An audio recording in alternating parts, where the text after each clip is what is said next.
punya usia paling banter kata Nabi baina sab'ina wa sittin, antara 60 sampai 70 tahun.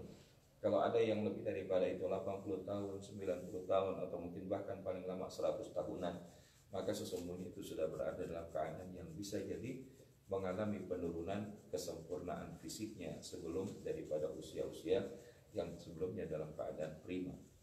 Maka oleh karenanya umur kita bukan hanya sekedar bilangan usia, tapi kalau kata Sayyid Qutb rahimahullah, umur kita adalah bilangan amal. Hari ini ada anak-anak muda yang mungkin ketika kita memandangnya dalam keadaan sebagai orang yang masih belia dan lain sebagainya, tapi bisa jadi amal-amal mereka sudah jauh lebih hebat dari apa yang kita miliki. Maka kalau kita lihat, ini adalah salah satu bentuk perhatian Nabi. Banyak sahabat-sahabat muda yang Masya Allah mereka memiliki sebuah kondisi pemahaman ilmu yang luar biasa. Salah satunya adalah sahabat Abdullah bin Abbas radhiyallahu anhu. Maka ini adalah salah satu sahabat Nabi yang juga masih ada hubungan kerabat sama Nabi. Dan ketika dalam sebuah kesempatan Nabi mengajarkan banyak hal kepadanya, salah satunya adalah ihfadillah yahfadka. Ya gulam, wahai anak muda, ihfadillah yahfadka. Jagalah Allah, niscaya Allah akan menjaga. Maka kemudian Nabi SAW di dalam kesempatan lain mendoakan agar beliau diberikan pemahaman ilmu, kemampuan mentakwil, kemudian juga di dalam rangka menyampaikan pemahaman dari ilmu tersebut. Dan doa Nabi ini diijabah. Makanya pernah kemudian Abdullah bin Abbas ini yang dia sudah hafal Quran usia 9 tahun, kemudian memahami banyak dari apa yang disampaikan Nabi 11 tahun, dan menjadi imam di kalangan para sahabat yang lebih senior usia 13 tahun. Bahasanya beliau ini sudah faqih walaupun usianya masih muda. Maka beliau adalah salah satu sahabat yang kalau Sayyidina Umar di zaman kekhalifahannya itu syura, melakukan musyawarah, maka nggak akan mulai kalau beliau belum datang. Karena apa? Pemahaman daripada ilmu. Dan beliau, Masya Allah, ketika ditanya pada satu waktu, wahai Abdullah, apa yang dimaksudkan dengan ketika kita berdoa Rabbana atina fid dunya hasanah wa fil akhirati hasanah wa qina adzabannar. Maka kemudian sahabat-sahabat itu mengatakan, kalau kami mengetahui daripada akhirati hasanah itu kami sudah paham, tapi bagaimana atina fid dunya hasanah?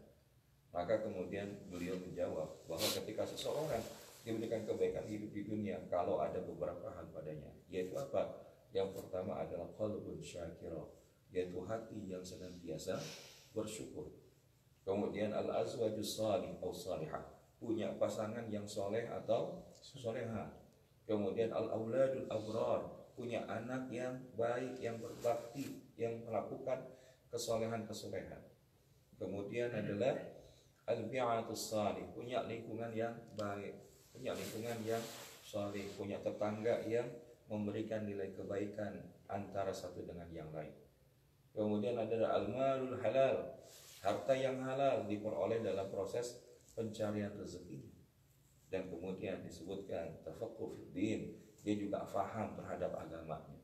Dan yang ketujuh kata beliau adalah umuril barakah, umurnya yang barokah, urusannya yang barokah. Nah, kalau dibahas satu-satu panjang, tapi beliau menjawab itu Masya Allah adalah menunjukkan daripada keluasan ilmu. Maka inilah yang membedakan seorang yang berilmu dengan orang yang tidak berilmu. Karena disebutkan di dalam Al-Quran, yaf'alul ladina amanu minkum alladina utul ilma darajat. Allah tinggikan derajat daripada orang-orang yang beriman dan berilmu di antara yang lainnya. Maka mudah-mudahan insya Allah, walaupun Ramadan telah berlalu, semangat kita di dalam rangka thalabul ilm mudah-mudahan tidak berhenti. Justru harusnya semakin kencang lagi, semakin menggelora lagi, karena ini adalah salah satu juga wasilah kita menuju surganya Allah. Man salaka tariqan yaltamisu fihi ilman sahalallahu bihi tariqan ila jannah. Barang siapa yang memudahkan jalannya menuju majelis ilmu, maka Allah akan mudahkan jalannya menuju surga. Amin. Dan insya Allah selama keberadaan kami di tempat ini, di Masjid Al-Tahir yang kita cintai ini, sampai dengan hari Sabtu, insya Allah tiap subuh mudah-mudahan dimudahkan untuk kita saling berbagi, saling sharing di dalam hal-hal yang menambah pemahaman kita. Amin. Di dalam ilmu akan agama yang kita miliki. Amin. Insya Allah juga yang lain akan kita sampaikan di kesempatan yang lain. Allahumma inni a'udzubika min ilmi la bersama-sama. Mudah-mudahan insya Allah nanti di kesempatan lain kita akan bahas bagian daripada doa tersebut. Bismillahirrahmanirrahim. Allahumma inni a'udzubika min ilmi la yanfa' wa min qalbi la yakhsha' wa min nafsi la tashba' wa min du'ai la yasma' birahmatika ya arhamar rahimin. Subhanallahumma bihamdika asyhadu an la ilaha illa anta astaghfiruka wa atubu ilaik. Wabillahi taufiq wal hidayah. Assalamualaikum warahmatullahi wabarakatuh. Waalaikumsalam warahmatullahi wabarakatuh. Aduh, Ustadz sama teman-teman semua minta maaf ini. Saya pikir udah on, jadi baru pas setengah, belum on. Masih lebaran sok.